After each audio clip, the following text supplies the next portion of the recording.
po sa presyo namin yung long-lasting na amoy niya. Dahil talaga hong mabango po ang aming mga pabango. Kaya nga ho siya pabango. Hindi ho siya ghost amoy or ghost scent. Talaga hong meron siya. Meron siyang amoy. Hindi siya ba siyang ghost project? Alam niyo siya?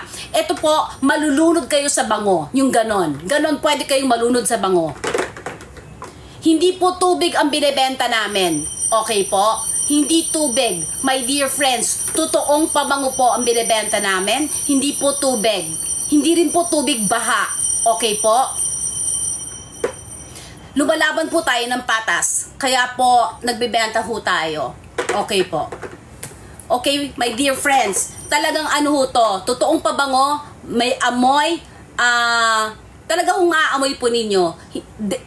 Dekalidad. Hindi ho namin tinipid. Wala ho kaming hindi namin kayo pinagkaitan. Hindi ho namin tinipid. Hindi po substandard. In other words, hindi po substandard ang aming mga pabango. Kaya ho, $4.99 ito. If I were you, take advantage po. Ano po yung pambabae?